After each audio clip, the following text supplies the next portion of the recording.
بسم الله الرحمن الرحيم الحمد لله رب العالمين وأفضل الصلاة وأتم التسليم على سيدنا ومولانا محمد وعلى آله وصحبه وسلم أجمعين. سبحانك لا علم لنا إلا ما علمتنا إنك أنت العليم الحكيم ولا حول ولا قوة إلا بالله العلي العظيم. So we have covered roughly 40% of this blessed book, and we have reached the 111th aphorism, which states, لَيْسَ كُلُّ مَنْ ثَبَتَ تَخْصِيصُهُ كَمُولَ تَخْلِيصُهُ. Short, concise, but again, as always, packed with meaning. This can be translated, not all proven to be distinguished have been completely purified. Victor Danner's translation reads, not all who are most certainly amongst the chosen go on to perfect their liberation. That seems to me to need a little bit of work, that translation. But let's look at what these words are and hopefully come to an understanding of what Imam Ibn Atta'illah is really trying to say. So, laysa is a negation. So this is where we get the not. Laysa kullu man. Not all who, not everyone, not all, however it is that you choose to translate that. Then we have these words, thabata takhsisuhu.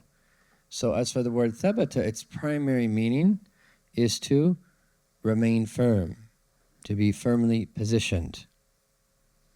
But it also has the meaning of to be established or proven. So you'd say like thabatat haq, the truth was established or proven. And here it's closer to that meaning of this word. And what exactly is being established here is this takhsis.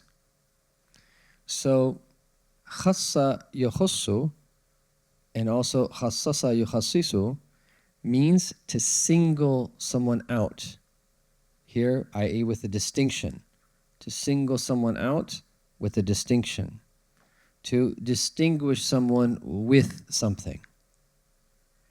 So a khasiyya is a special characteristic. This is where we get the word khasa'is for our Prophet ﷺ, his special qualities, his distinctions, the ways that he's different than everyone else, including other prophets. There's books written on the khasa'is of Rasulullah sallallahu alaihi wasallam. So if Allah khassasallahu, if Allah singles someone out with something, He gives them something special. And certainly Allah singles out certain servants of His and gives them special qualities, gives them special divine gifts, gives them special attributes, gives them tawfiq to do special things, causes special things to happen on their hands. This is what our Lord does, subhanahu wa ta'ala. And He gives His fadl, this bounty of His, to whomever He wills, tabaraka wa ta'ala. And if He chooses to give it, there's no one that can get in the way of that good that is coming that person's way. And this is something that we have to know. If Allah subhanahu wa ta'ala wants to give someone something, no matter how many people oppose it, no matter how many people wish that that wouldn't be the case, no matter how many people envy that particular individual, khalas. If Allah wants someone to have something, they will have it, despite what people think or want or whatever crosses their mind. So, men thabata takhsisuhu. So these people that Allah Ta'ala has singled out, that are proven to be distinguished. Thabata takhsisu, proven to be distinguished. Or that you could even say that it's become established that these people are special. Depending upon what you mean by the word takhsis here. And as we will see, many of the authors say this takhsis here refers to karamat, saintly miracles happening on their hands. But this aphorism has more far-reaching meanings as well, because it's not just those karamat, those breaking of the norms. It could also have other meanings, like special knowledge or special acts and actions that they do. Okay? لَيْسَ كُلُّ مَنْ ثَبَتَ تَخْصِيصُهُ. Not all proven to be distinguished, or not all who are established to be special, كَمُلَ تَخْلِيصُهُ. So kamula is for someone to reach its perfection. Something to reach its perfection or completion. So kamula, to become complete or to become perfect. What is becoming complete or perfect here? Takhlisuhu. So again, takhsisuhu, takhlisu, it's like rhyme prose. And this is a part of the beautiful and poetic nature of these aphorisms. Is it how eloquent they are and how beautiful they sound together. So takhlisuhu, khallasa yukhallisu, is to free someone of something, to rid someone of something, to purify someone, to rectify someone. And this is where we get the word ikhlas from.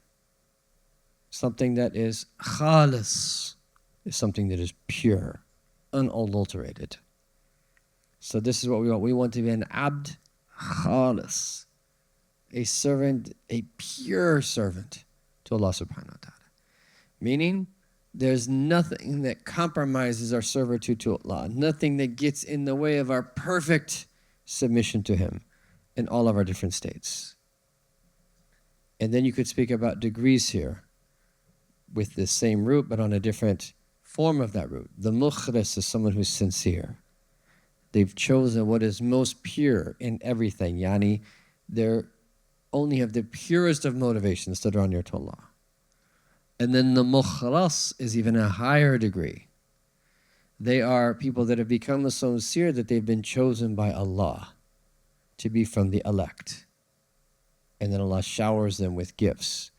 But then even higher than that is to be mustakhlas, to be chosen even to a higher degree to reach the degree of the elect of the elect.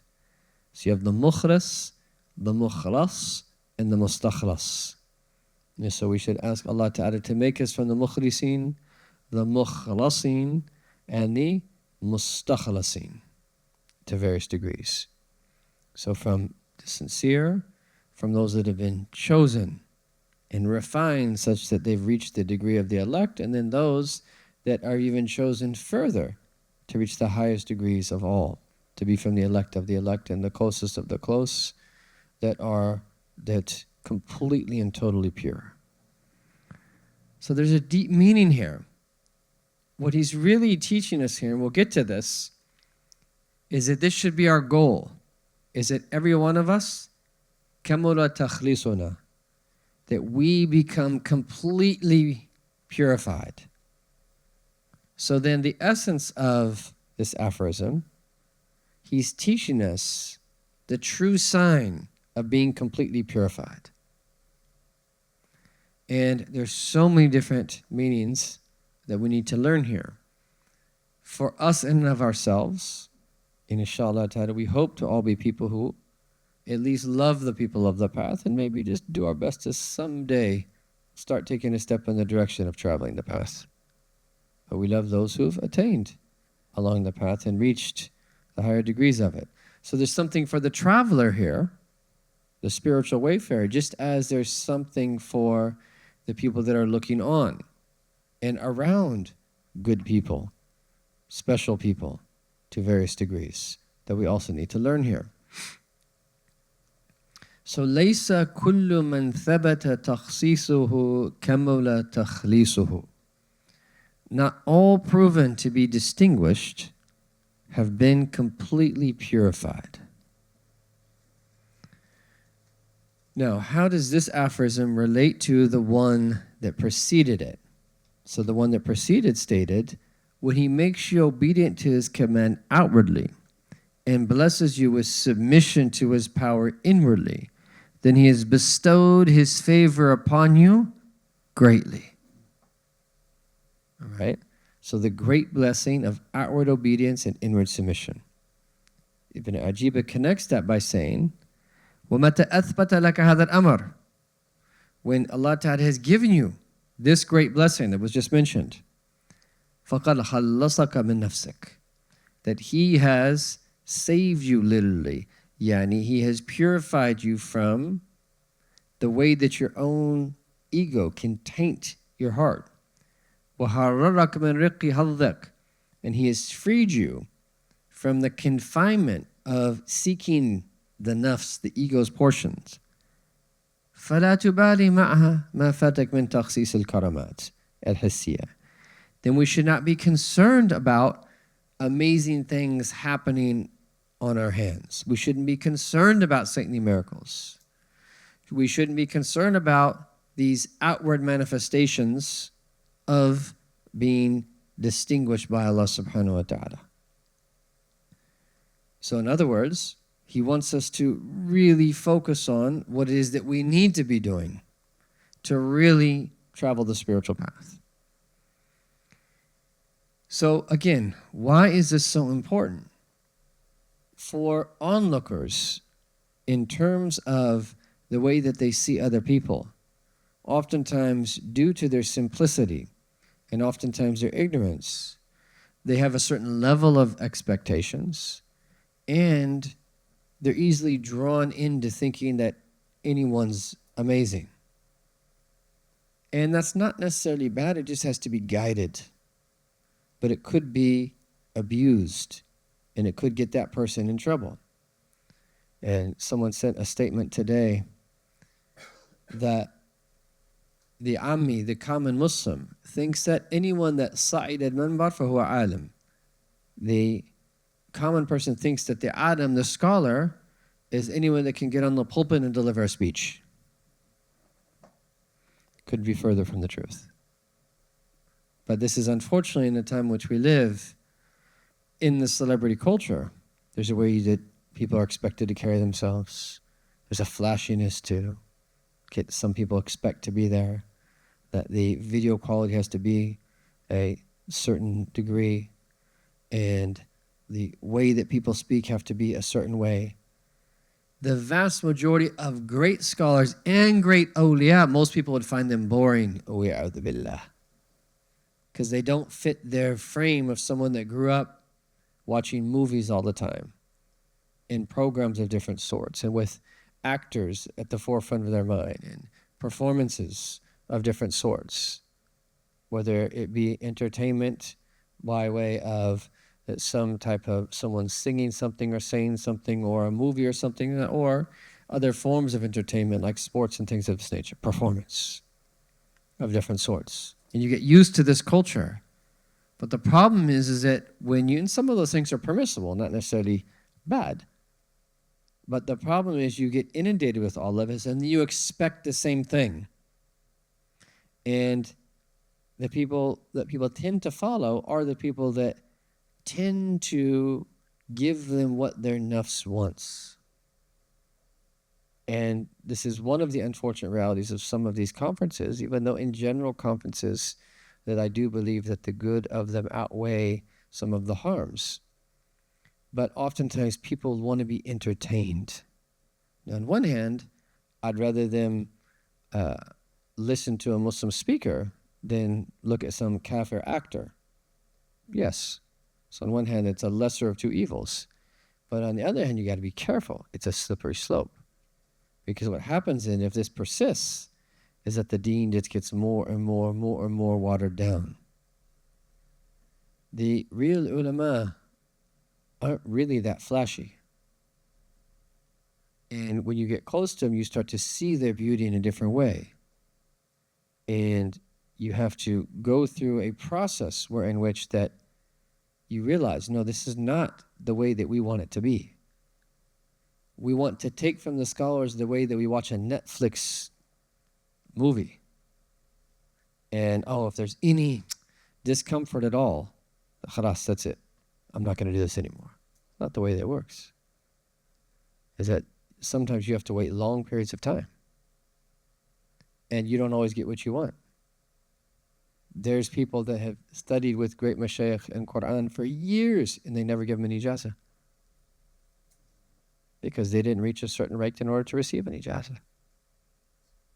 And there's other times where you have to wait for an extended period of time to even be permitted to read with the sheikh. They don't just teach you there's certain things that you have to do.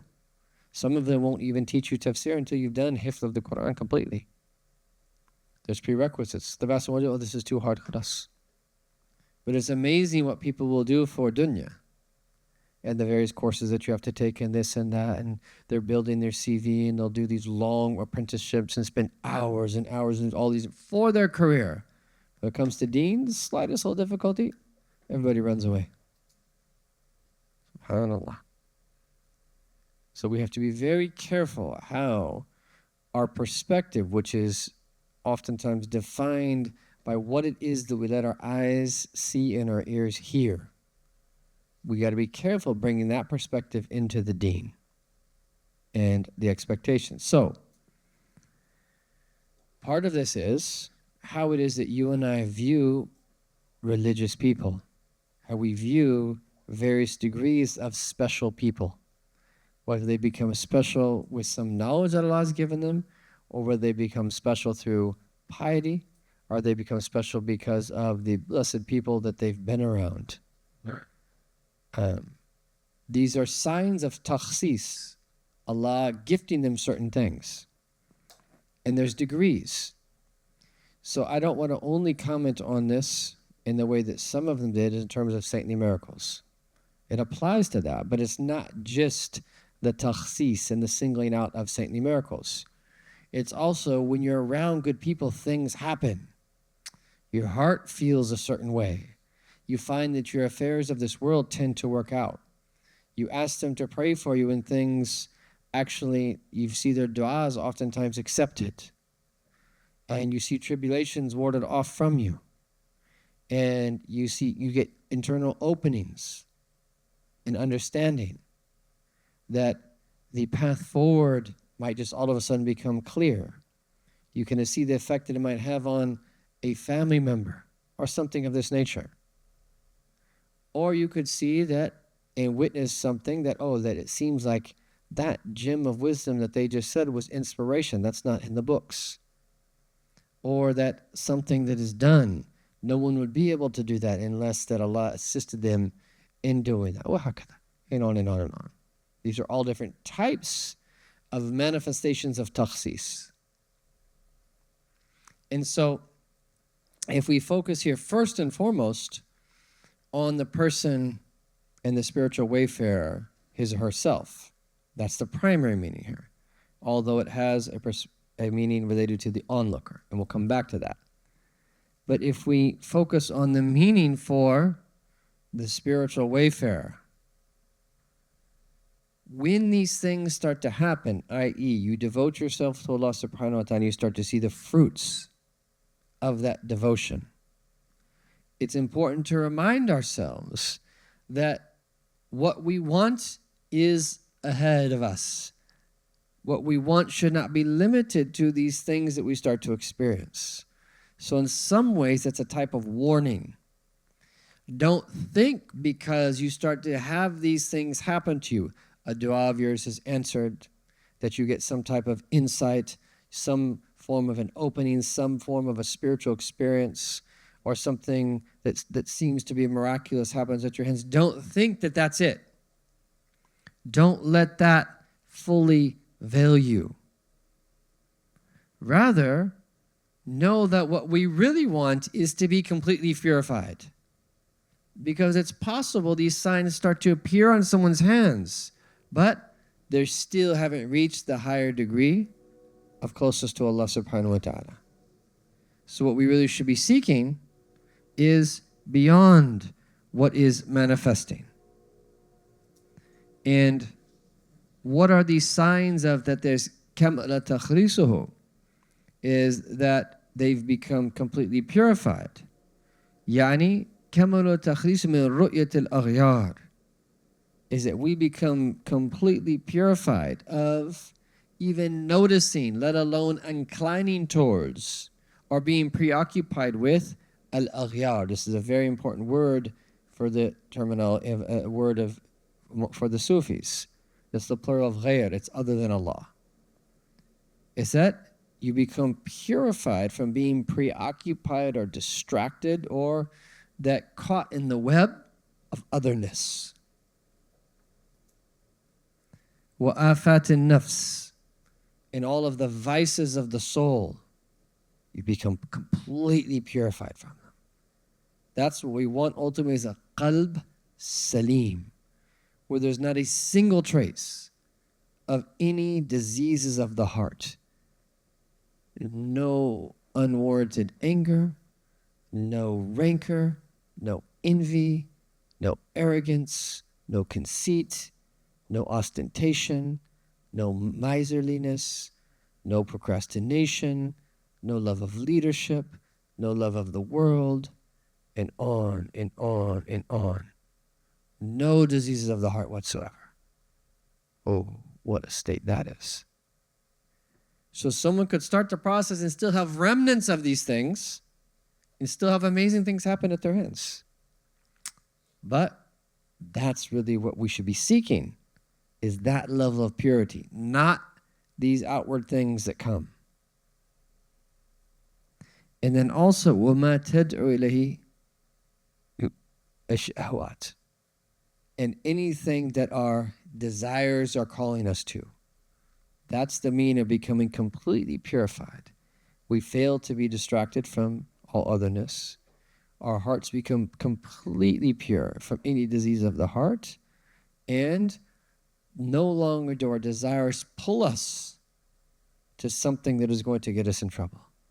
Rather, our hawa, our desires, are in accordance with what our Prophet brought, sallallahu alaihi wasallam.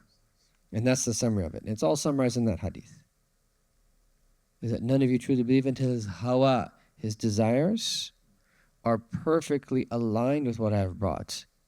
Hatta tukun hawa taba'an, that his desires perfectly aligned. It follows what I have brought. And that's where that we completely emulate the Prophet sallallahu alaihi wasallam. Where anything that he disliked, we dislike. Anything that he liked, we like. Anything that he inclined towards, we incline towards. Anything that he had an aversion towards, we have an aversion towards. That's how we want to be. Imagine that individual. And so in other words, the more that we align ourselves to the sunnah, the more that we receive the divine favor. So it's like this, that's 1 degree. But if it gets closer and closer until there's perfect alignment. Once there's perfect alignment with Rasulullah sallallahu alaihi wasallam, kamala takhlisu khalas. This person is now completely and totally purified, and then is ready to receive the greatest of possible blessings from Allah subhanahu wa ta'ala. And the way that the true people of Allah view things like saintly miracles is, there was one person who that witnessed a breaking of the norm, and he comes to the Imam Sahal ibn Abdullah Tustari, and he explained to him what had happened. And he says to him, don't you know that when children cry, is that they have to be given some form of a toy or something to that preoccupy them from what they're sad about? In other words, oftentimes these things happen in the beginning because we're like children in the spiritual path. We need them. The way that you give a child a piece of candy to get them through the gathering. Okay, this is how we are. We need these things to keep us going because we're like children. But the people who are truly close to Allah subhanahu wa ta'ala, there could be one of the great awliya where not a single saintly miracle ever appears on their hand, ever. Ever. That's possible. So these aren't the true signs of being accepted by Allah subhanahu wa ta'ala. And this is why they naturally take the conversation into one of istiqamah. The greatest sign, karama, of all is istiqamah. The greatest breaking of the norm is uprightness. Why? Because you've broken the norms of the self. So you have a breaking of the norm outwardly, which is a saintly miracle. of some sort. But the norm of the nafs, the ego, is to love the things of this world, is to want to indulge in its pleasures, is that wants to just be however it wants to be. It's the area of diseases. But when you break those norms and the nafs no longer does any of those things, this is the greatest karama of all. And it's one of the hardest things of all to do, is to fully regulate your soul. So Sayyidi Ahmed ibn Abdiyah says here is that someone might be given a karama, and this could extend as well to any of these other things, to do something that someone's unable to do, or a gift of knowledge of some sort, even though they're not fully purified. And he says then the wisdom of this appearing could be one of three reasons. It could be because that person needs it to give them more energy to continue traveling the path. It could be a test for them to see, are they going to become veiled by this, or are they going to keep traveling forward? Or it could be a means to increase their certainty. They were in need of something to make them firm, to increase their certainty. Or it could be, and this last one divides into two, so that other people see this happening on this person's hands, and then they start to benefit from them. So all of these are within the realm of possibility. Now, when it comes to other people, this is also important for the onlooker, is that we recognize there's degrees of people of Allah. And we have to understand what we can benefit from who and what. When we want to benefit from people, how can we truly benefit from this particular individual in relation to that what there is to benefit from all different types of people? In other words, there are certain things that we only benefit from the great shuyukh. And to expect to benefit in that way from other people is unrealistic. We cannot look at everyone like they're Sayyidina Abu Bakr as-Siddiq. We cannot look at everyone like they're from the kibar of the awliya and the salihin. Otherwise, that we won't really have relationships with anyone, because those are unrealistic expectations. And it's very important to understand someone who's at the very high end of the hierarchy, the great mashayikh of tarbiyah, the great awliya and the salihin, the ulama al-amilin. There's certain things you ask them, there's certain things that you benefit from, there's certain expectations you have of them. And if someone is a degree lower than that they're a senior scholar, or they're very advanced in the spiritual path, there's another set of expectations that you have from those other things that you can learn from them and benefit from them. But it's not like this degree. And it's unfair to hold them to that same degree. You'll be prevented from benefiting from them. And then there's degrees after that.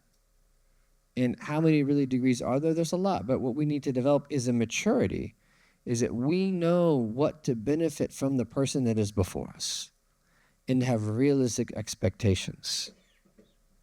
And when we do this, this is one of the things that can help us.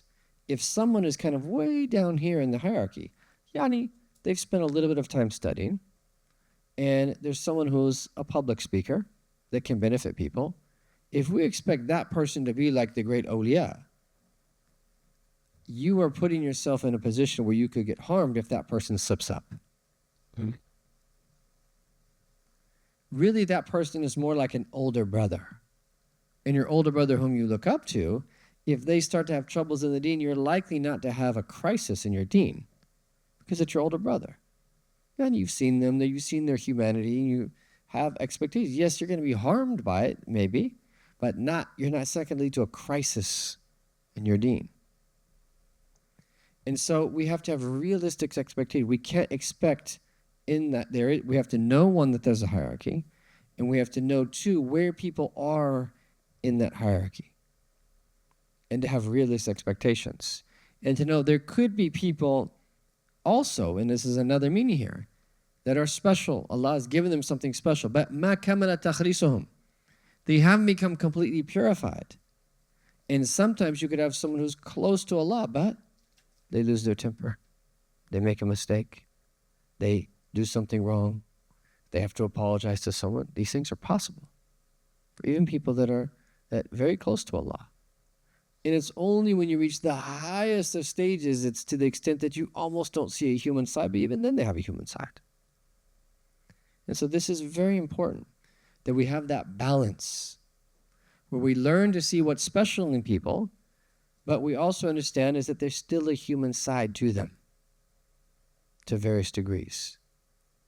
Now, when it comes to our Prophet ﷺ, this is where we have the highest mashhad of all. Because even his human side points to perfection. Everything about him. And this is what we're going to be learning about shortly in the Shama'il.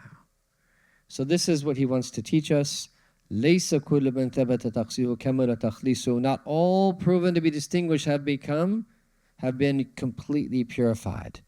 Don't be veiled by these manifestations of being distinguished with certain gifts from Allah Ta'ala.